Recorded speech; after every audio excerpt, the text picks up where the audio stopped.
La grâce de Dieu, source de salut pour tous les hommes, a été manifestée. C'est ce que nous dit Tite au chapitre 2 au verset 11.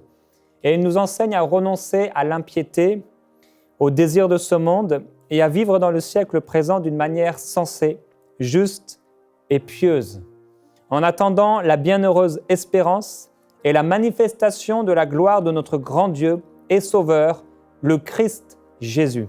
Il s'est donné lui-même pour nous afin de nous racheter de toute iniquité et de se faire un peuple qui lui appartienne, purifié par lui et zélé pour les œuvres bonnes. Toute cette semaine, nous avons parlé de la grâce de Dieu. Cette grâce, elle est la source de salut pour nous, une source de provision, une source de bonté, une source d'amour. Tout cela se trouve dans le salut de Dieu, le salut que nous propose Dieu. Et hier, on a fait une parenthèse dans cette semaine par rapport au péché qu'on peut retrouver parfois dans nos vies et à l'abandon de Dieu. Plusieurs personnes, comme nous le lisons dans le psaume au chapitre 50, énumèrent les lois de Dieu, ils connaissent la parole de Dieu et leurs actions sont en contrariété ou vraiment à l'opposé de ce qu'ils peuvent dire avec leur bouche. Ils se font appeler chrétiens, ils vont à, entre guillemets, l'église, ils lisent la Bible, mais en dehors de ça, ils vivent un peu n'importe comment. Et on a vu que cette grâce de Dieu, Dieu était tellement bon que quand on revient dans sa grâce, on est pardonné, on est justifié. Ici, il est écrit que cette grâce nous enseigne à renoncer à l'impiété. L'impiété, c'est tout ce qui est contraire à la piété, tout ce qui est contraire à la vie avec Dieu, à la marche avec Dieu. C'est tout ce qui, dans vos vies, vous éloigne du Seigneur Jésus et de l'intimité avec Dieu. Tout ce qui vous éloigne de votre appel, de ce que Dieu a prévu pour vous. Au désir de ce monde, donc elle nous enseigne à renoncer au désir de ce monde et à vivre dans le siècle présent d'une manière sensée, juste et pieuse. Ce sont des qualificatifs qu'on entend très très peu aujourd'hui. À la télé, on ne vous encouragera pas à être sensé, on ne vous encouragera pas à être juste et encore moins à être pieux. Et ces qualificatifs de la nature divine se trouvent pourtant en vous. Si vous êtes né de nouveau, c'est le désir de Dieu que vous puissiez et que je puisse au quotidien, dans ma vie personnelle, du moment où tous, puisque tous nous passons par là, on ouvre nos yeux, on est là endormi et on se réveille tout à coup pour entrer dans cette journée jusqu'au moment où à nouveau on va se coucher et s'endormir. Dieu nous appelle dans cette journée à avoir une vie qui est sensée, juste et pieuse. C'est la parfaite volonté de Dieu pour vous et pour moi. Et il dit ici qu'il veut qu'on soit comme ça. Pourquoi ? Parce qu'il s'est donné lui-même. Il s'est donné lui-même pour nous racheter de toute iniquité et de se faire un peuple qui lui appartienne et un peuple qui soit zélé pour les œuvres bonnes. En fait, si je marche dans le péché, c'est comme si, entre guillemets, je n'appartenais plus à Dieu. Parce que je ne suis plus sa propriété, il ne peut pas agir à travers moi. Et il ne peut pas faire en sorte que, à nouveau, je puisse être zélé pour les œuvres bonnes, ou en tout cas, mon choix de vie l'empêche et m'empêche d'être zélé, m'empêche d'agir dans les œuvres que Dieu avait prévues pour moi. Ici, j'aime ce passage, il dit que en attendant la bienheureuse espérance et la manifestation de la gloire de notre grand Dieu et Sauveur, le Christ Jésus. Ceux qui marchent avec Dieu attendent cette glorieuse espérance. Ils sont pleins d'espoir.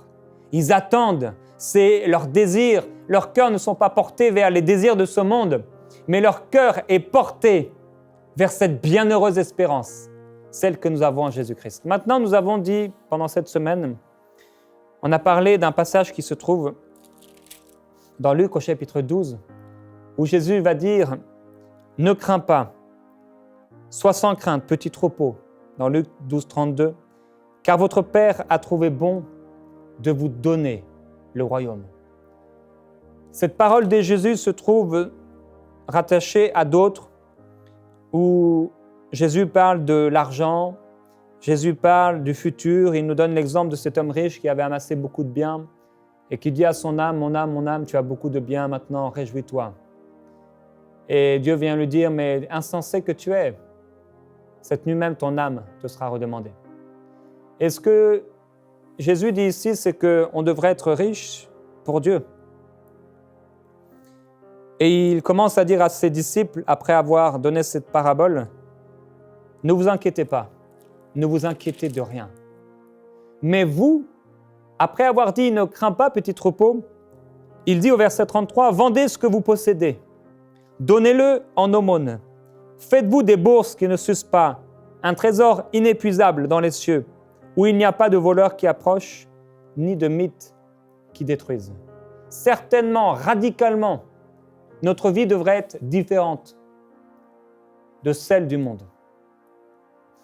On doit vivre notre foi dans la foi au Fils de Dieu et attendre dans cette bienheureuse espérance. Et Jésus revient encore et il dit, mais cherchez le royaume de Dieu. Vendez tout ce que vous avez. C'est une façon de vivre. C'est une façon d'exister, d'être. Et on a parlé du péché, on a parlé du diable qui venait pour cribler les enfants de Dieu et pour les empêcher d'avancer. On a vu au début de cette semaine qu'il venait comme un accusateur pour créer le doute dans le cœur des hommes, pour créer l'inquiétude, pour amener finalement l'enfant de Dieu que Dieu, à travers le salut, avait placé sous sa grâce, dans une position d'inquiétude. Rappelez-vous, Néhémie est là en train de reconstruire les murailles de Jérusalem et l'ennemi vient auprès de Néhémie pour lui dire « Viens dans un autre lieu. » Il lui donne rendez-vous dans un autre lieu. Et c'est ce que le diable fait. Paul dit « Je suis tellement surpris que vous vous détourniez de la bonne nouvelle de l'Évangile, que vous vous détourniez de la grâce de Dieu. » En fait, il y a un endroit, frères et sœurs, de grâce. Il y a un endroit de bonté, il y a un endroit de gloire, il y a un endroit de protection. Il y a un endroit où c'est plus nous qui vivons, mais c'est lui qui vit à travers nous. Il y a un endroit où c'est plus une question de nos performances, de nos œuvres personnelles, de la multitude de nos prières. Il y a un endroit où c'est lui qui agit. Sa croix est plantée sur la terre. Son sang, cette terre sur laquelle son sang a coulé. Et il a planté cette croix sur la terre, il a déchiré le voile du haut jusqu'en bas, afin de nous pardonner, afin de nous purifier. Et il dit ici dans Tite, il dit qu'il veut nous purifier pourquoi ? Pour qu'on soit zélés. Qu'on soit zélés pour les œuvres bonnes. On a commencé cette semaine en parlant d'Éphésiens au chapitre 2, qui nous dit que Dieu nous a créés pour des œuvres bonnes, afin qu'on y marche. Que cette grâce a été manifestée aux hommes. Et c'est par la grâce que vous êtes sauvés, par le moyen de la foi. Cela ne vient pas de vous, c'est le don de Dieu. Et Dieu dit à travers son serviteur qu'il a créé, il a préparé des œuvres bonnes. Et nous, il nous a créés pour qu'on puisse les pratiquer. À travers Paul, lorsqu'il écrit à Tite, il lui redit à nouveau cette vérité. Il y a des œuvres bonnes que Dieu a préparées pour toi. Il y a des œuvres bonnes que Dieu a préparées pour le peuple de Dieu. Et mon fils Timothée, il faut que tu prêches. Il faut que tu dises que si cette source de salut, si cette grâce a été donnée aux hommes, si cette grâce est venue pour purifier les hommes, c'est pour qu'ils soient zélés pour les œuvres bonnes. Et je voudrais t'encourager à être zélé pour les œuvres bonnes. Oui, certes, peut-être le diable est venu pour te cribler comme le froment. Oui, peut-être toi, par ton propre péché, tu t'es détourné de Dieu pendant un moment. Mais c'était seulement pendant un moment. Aujourd'hui, tu peux revenir à Dieu. Aujourd'hui, tu peux être à nouveau zélé pour Dieu. Aujourd'hui, tu peux être à nouveau zélé pour accomplir les promesses de Dieu. Jésus dit, pourquoi t'inquiéter ? Pourquoi être rongé par la crainte et par l'inquiétude ? Il dit, ne crains pas. Et c'est une parole de Dieu pour vous aujourd'hui. Ne crains pas, parce que le Père a trouvé bon de te donner le royaume. Maintenant, il y a un passage dans Zacharie au chapitre 3, on en a parlé. Au verset 1, il est écrit « Il me fit voir le souverain sacrificateur Josué debout devant l'ange de l'Éternel, et Satan debout à sa droite pour l'accuser. L'Éternel dit à Satan que l'Éternel te réprime, Satan, que l'Éternel te réprime, lui qui a porté son choix sur Jérusalem. N'est-ce pas là un tison arraché du feu ?» Vous savez, on est un tison arraché du feu. On était dans le feu de nos péchés, on était dans les ténèbres, et il est venu et il nous a pris. Or, Josué était couvert de vêtements sales et se tenait debout devant l'ange. Celui-ci, prenant la parole, dit à ceux qui étaient devant lui, « ôtez-lui les vêtements sales. » Puis il lui dit, « Vois, je t'enlève ta faute pour te revêtir d'habits précieux. » Je dis qu'on mette sur sa tête un turban pur, et ils mirent sur sa tête le turban pur et ils lui mirent des vêtements. L'ange de l'Éternel se tenait là. L'ange de l'Éternel apporta ce témoignage à Josué. Ainsi parle l'Éternel des armées. Si tu marches dans mes voies et si tu gardes mes commandements, c'est toi qui gouverneras ma maison. Tu garderas aussi mes parvis et je te donnerai libre accès parmi ceux qui se tiennent ici. Écoute donc, Josué, souverain sacrificateur, toi et tes compagnons qui sont assis devant toi, car ce sont des hommes qui serviront de présage. En effet, me voici, je fais venir mon serviteur, le Germe. Car voici la pierre que j'ai placée devant Josué. Il y a 7 yeux sur cette seule pierre. Je grave moi-même ce qui doit y être gravé, oracle de l'Éternel des armées, et j'ôterai la faute de ce pays en un seul jour. En ce jour-là, oracle de l'Éternel des armées, vous vous inviterez les uns les autres sous la vigne et sous le figuier. Ce jour de grâce, c'est le jour où le Père a trouvé bon de planter une croix et de faire venir son Fils, le Germe, la pierre angulaire, rejetée par ceux qui bâtissaient, la pierre qui est devenue celle de l'angle, la principale, Jésus-Christ. Cette grâce de Dieu, cette source de salut, c'est Jésus. Et dans son amour et dans sa bonté, tu peux peut-être aujourd'hui te sentir comme Josué, qui pourtant était un serviteur de Dieu, avec un vêtement sale. Peut-être hier, tu étais là avec nous et tu as prié, et tu t'es repenti, mais peut-être qu'aujourd'hui, il y a encore le diable qui est là pour t'accuser, pour te condamner. Et pendant cette semaine, je crois que le Saint-Esprit, le désir du Saint-Esprit, était en grande partie de vous aider à faire confiance en la grâce de Dieu, à marcher dans et sous cette grâce, et non pas en croyant les accusations du diable, et non plus en marchant n'importe comment, et en ne mettant pas non plus votre confiance dans la chair, dans vos performances ou dans la multitude de vos prières. Et je crois qu'aujourd'hui, Dieu veut encore à nouveau nous rafraîchir, nous purifier, pour qu'on soit zélés pour les œuvres bonnes.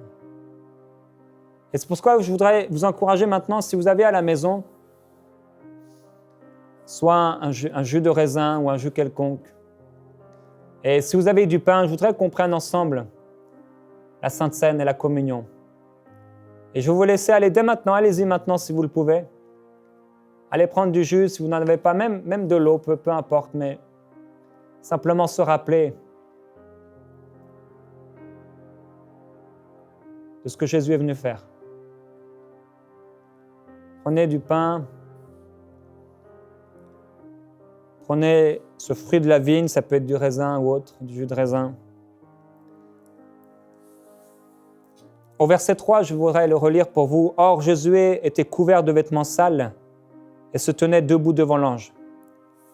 Celui-ci, prenant la parole, dit à ceux qui étaient devant lui, « ôtez-lui les vêtements sales. » Puis il lui dit, « Vois, je t'enlève ta faute pour te revêtir d'habits précieux. » Dans 2 Pierre, au chapitre 1, au verset 3, il écrit « Comme sa divine puissance nous a donné tout ce qui contribue à la vie et à la piété, au moyen de la connaissance de celui qui nous a appelés par sa propre gloire et par sa vertu. Il nous a donné sa divine puissance. Et sa divine puissance nous permet de marcher avec Dieu, d'être participants de la nature divine et de fuir la corruption qui existe dans le monde. Et je vous encouragerai à lire ce chapitre de Pierre. Et il nous a appelés à vivre dans la sainteté, à vivre sans crainte, à vivre sans peur, mais à marcher comme un troupeau de brebis qui entendent sa voix et qui la reconnaissent. À l'endroit où vous vous trouvez, si vous avez pu prendre ce jus de raisin et ce pain qui représente le corps de Jésus-Christ qui a été livré pour nous, la Bible déclare que son dos était semblable à un champ qui avait été travaillé. Son corps a été répandu, a été frappé pour nous et son sang a été répandu pour nos nombreux péchés. Dieu a trouvé tellement bon, il a aimé tellement l'homme. Dieu nous a tellement aimés, frères et sœurs. Son amour se porte chaque jour vers l'homme. Il a tellement aimé Adam. Il a tellement aimé qu'il a amené Ève auprès de lui. Il a tellement aimé les hommes qu'il les a créés à son image et à sa ressemblance, qu'il leur a donné un libre arbitre, en sachant que l'homme se rebellerait contre lui, en sachant que ce même homme qu'il avait créé, de la même façon qu'il avait créé Lucifer qui était parfait dans le jardin de Dieu, qui avait une beauté éclatante et qui marchait au milieu des pierres étincelantes, qui avait ses instruments qui étaient là pour servir Dieu. Mais cette création de Dieu s'est rebellée contre lui en voulant devenir plus que Dieu. Et pourtant, de la même façon, en sachant qu'il avait déjà été trahi une première fois, il crée Adam et Ève, cette fois-ci, vraiment selon sa ressemblance, selon son image, avec sa nature. Et à nouveau, c'est la trahison. Dieu aime tellement l'homme. Dieu aime tellement créer. Dieu aime tellement donner la vie.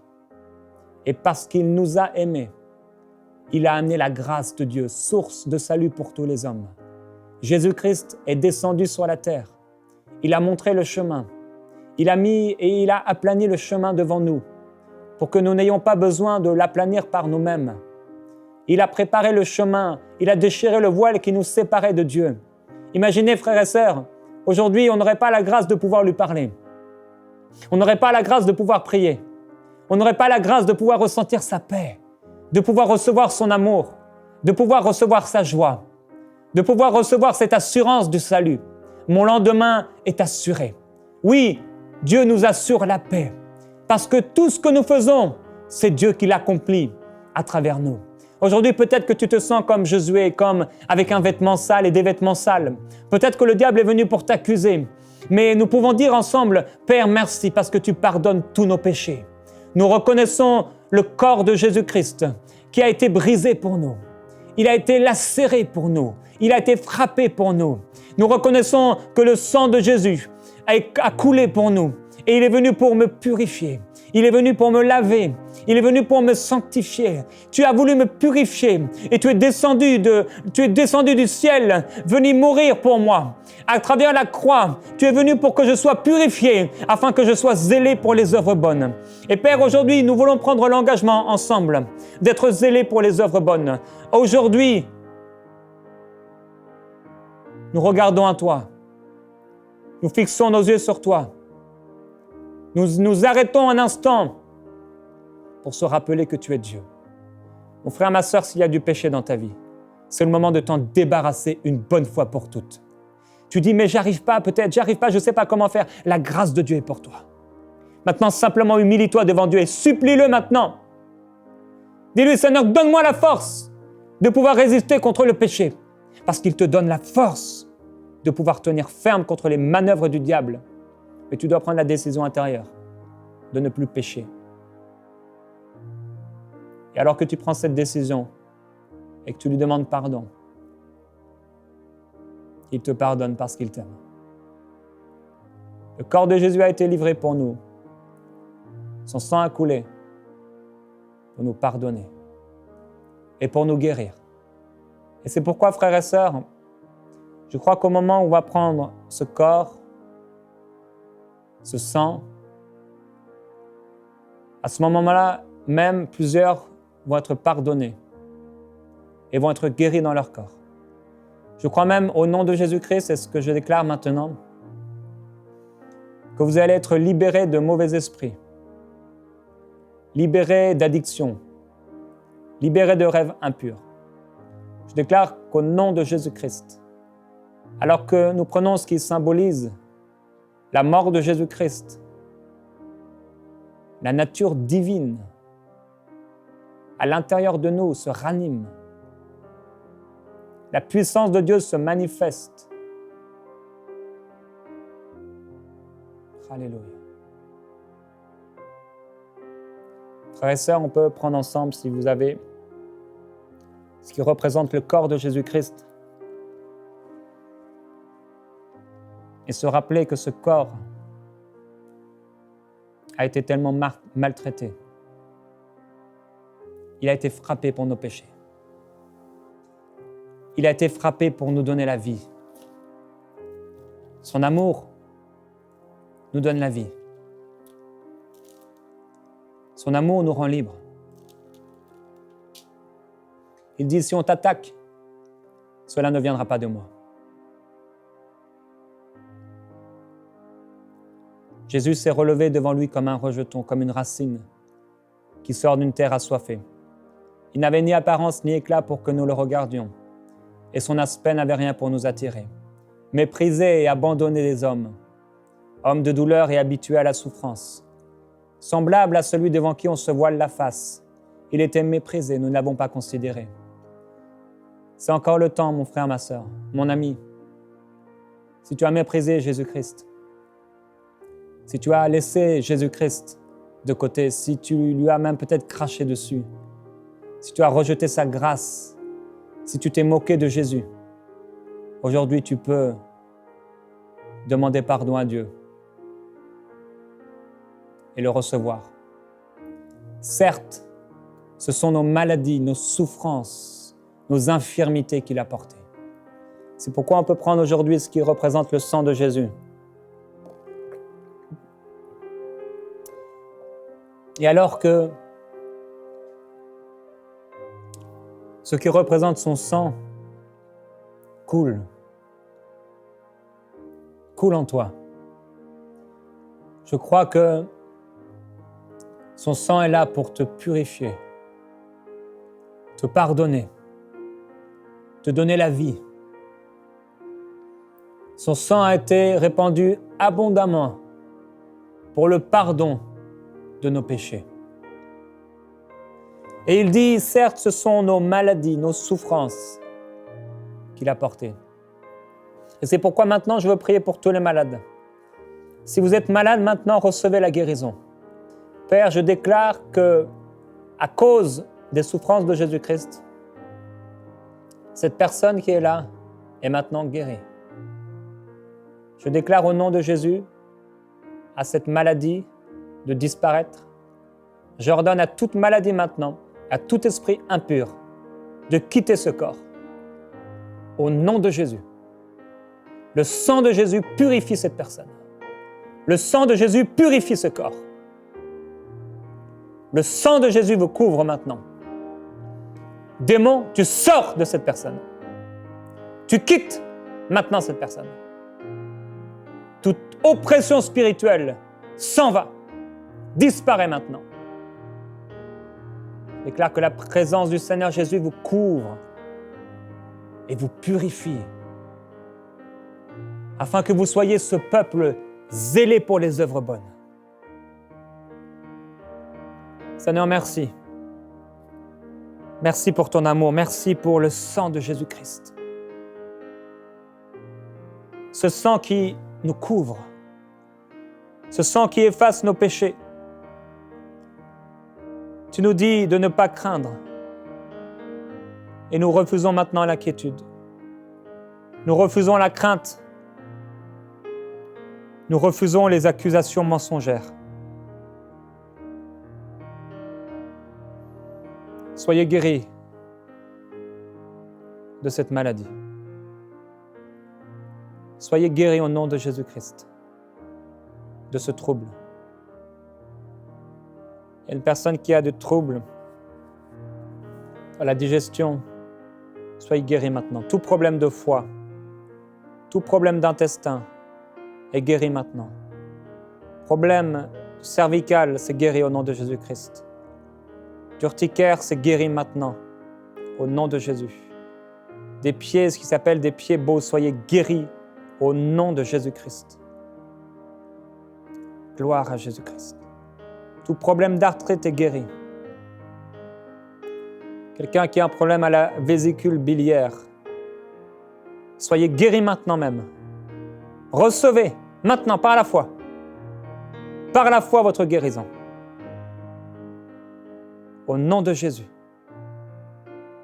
Quelqu'un qui a un problème au tympan, soyez guéris maintenant. C'est aussi simple. Son sang vous a purifié.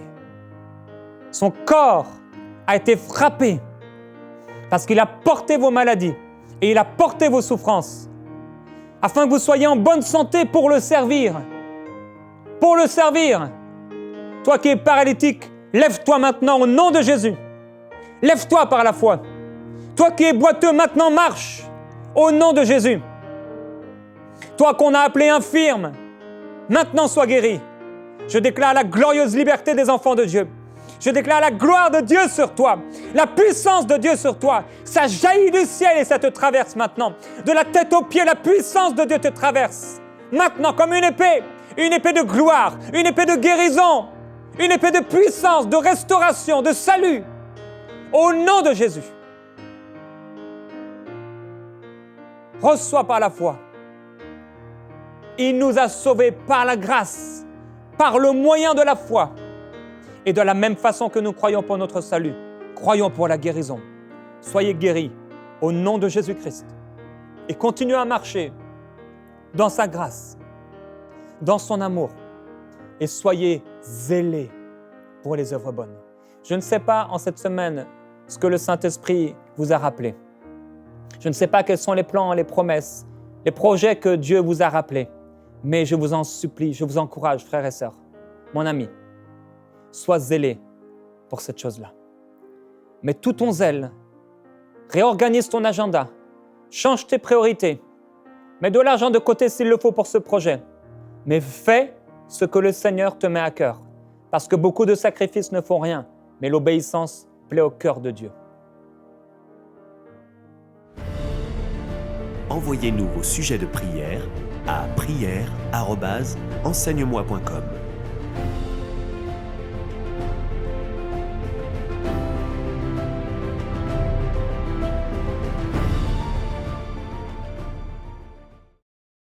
Cette émission est rendue possible grâce au précieux soutien des partenaires d'Enseigne-moi Canal International. Retrouvez tous nos programmes sur emcitv.com.